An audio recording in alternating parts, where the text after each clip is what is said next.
Ladies and gents, welcome back. Misinformation is at the top of the headlines today. Why? Well, it's because the mainstream media is telling you that you've been lied to. This is the CTV News. COVID-19 misinformation contributed to 2,800 Canadian deaths, report suggests. Here's the article here. Misinformation contributed to more than 2,800 Canadian deaths and at least 300 million in hospital and ICU visits. The Council of Canadian Academies says misinformation led to people not believing COVID was real or was exaggerated. Now, this is a really interesting way of wording things, right? So this is how you conflate one thing to another. Now, there's not a lot of people out there saying that COVID-19 is not real. This is a real thing. We're all dealing with it. It's a new bug that happens to have come out of a laboratory run by a government. And it turns, we're learning more and more every day about how there was other governmental powers going in and working with that laboratory in China. But you know what? Government may have caused it. Government is definitely, more government is going to be the cure for this. But conflating not believing in a thing and then also saying that it was exaggerated are two different things. The media is not known for exaggerating things. No, never, never, never, never. The study suggests that the belief that COVID-19 was a hoax or exaggerated, again, conflating the two things. So you're crazy if you believe the one thing, but you're this if you believe that. Led to 2.35 million people delaying or refusing to get the vaccine between March and November 2021. I would suggest more. I think more people refused to get it before that date too, and some more people have refused to get it altogether. But they're saying that it was the report says authors estimate that if those vaccines had happened, there have been approximately 198,000 fewer cases. Again, they're making some extraordinary claims here. We have also CBC News saying the same thing. COVID-19 misinformation cost at least 2,800 lives and 300 million in new report says. This is, wow, where do you get your information? You're getting it all from the same source. Amazing. That's great. And you're running with the same headlines. It's like you guys are communicating with each other. The author suggests that misinformation contributed to vaccine hesitancy for 2.3 million Canadians. Had more people been willing to roll up their sleeves when a vaccine was first available to them, Canada could have seen roughly 200,000 fewer COVID cases and 13,000 fewer hospitalization, the report says. Now, this is an extraordinary claim, saying this is making the claim that there would be no breakthrough cases with the vaccine. Now, we know that to be false. Now, we know that it doesn't matter what you get, you're gonna get it, they say. I got a little doggy on the internet saying if I had 3 rabies shots and I still got rabies, I'd be asking some questions. But hey, we all know we got to say the thing. You got to say the thing when you get the thing. If I had not got the thing, then it would have been worse, they tell us. That's the line that we all have to have now. We have here from MLK on Twitter saying, this is what a garbage truck looked like in 1958. This is what a garbage truck looks like now. Farmers used to use this to spread BS. Now Trudeau uses this. This is the world that we live in. Also, Ryan O'Connor pointing out about this CBC article. The Council of Canadian Academies created a model claiming it showed that COVID-19 misinformation causes deaths. It received $54 million in federal funding since 2005. The government will now use the report it funded as an academic cover for their online censorship bills. Hey, maybe that's what this is all about. Maybe it's about, hey, we want to control what is allowed to be said on the interwebs, and we want to control it, and here was our justification. We bought and paid for that justification here.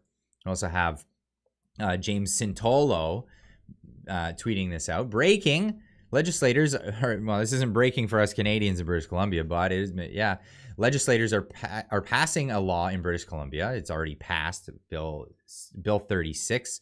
You may know it by, that jails all physicians for medical misinformation. Well, who decides what's misinformation and who decides what is real information? Well, the new colleges that they're putting in the industry. If you don't know what Bill 36 in British Columbia is, this is the test case in one province. It's coming to a province near you sometime soon. And this is a piece of legislation that got rid of the traditional colleges for physicians, college for nurses, college for all of the colleges, psychiatry, or psychiatrics, and amalgamated the 12 different colleges in the province down to 6, and changes how the boards are put in place. They're no longer voted on by their peers in the industry. No, that they're now appointed by government officials, and there is no guarantee that those board members will actually be professionals in that field. There is no guarantee that that will be the case, because you know what? It may be difficult to find people that are willing to do and say the things that they want, that actually happen to be professionals in these fields. This strips away the ability of physicians to communicate nuanced risk-benefit analysis to patients about COVID-19 vaccines or any other thing of du jour, right? Any other thing du jour that a doctor may want to communicate with their patients. We now see that affirmation care is the only acceptable thing when it comes to transgender, whatever you want to call it, when it comes to the medical fields.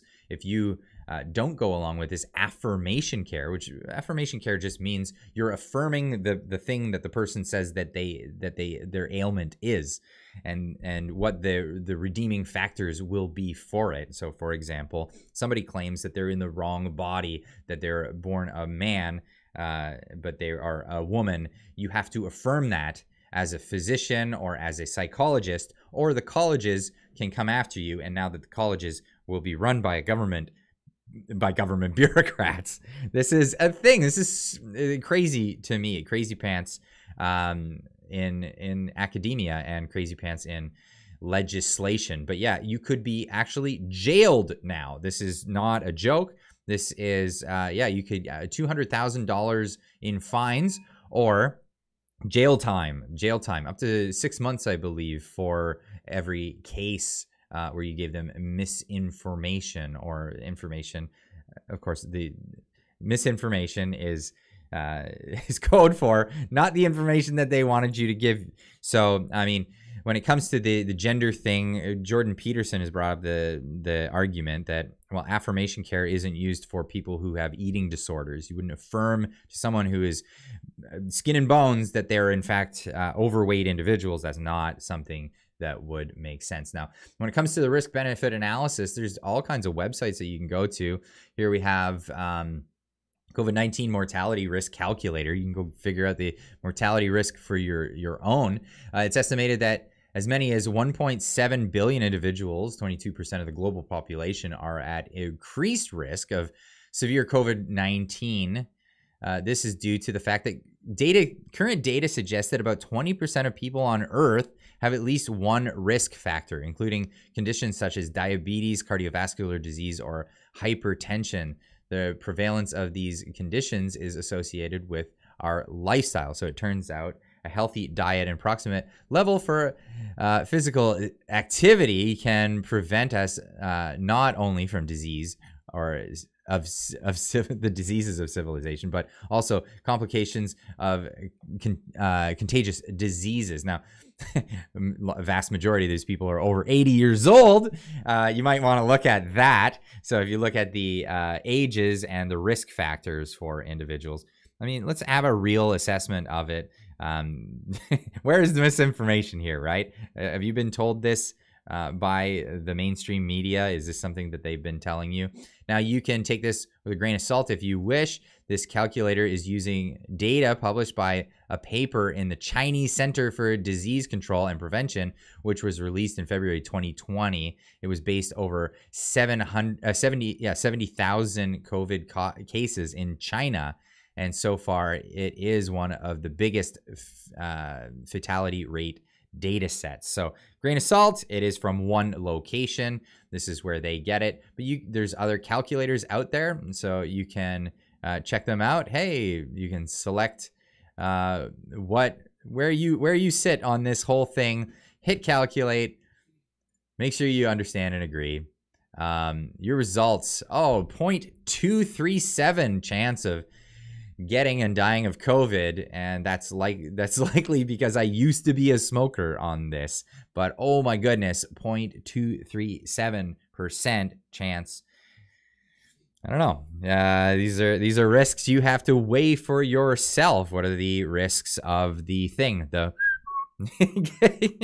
the real question here. So that's where we all are. An assault on free speech by CBC, says Roman Baber, but 6% case fatality rate was misinformation. Lockdowns work was misinformation. Vax will lead to herd immunity, stop transmission was misinformation. Government and public health spread misinformation through mainstream media. So take this all with a grain of salt. And well, this is more about the government wanting to jump in and be the ones to tell you what is allowed to be said than it is about what was said. That's where we are today. Anyway, leave a comment in the comment section down below and let me know what you think. And we'll see you guys in the next one. Keep on trucking.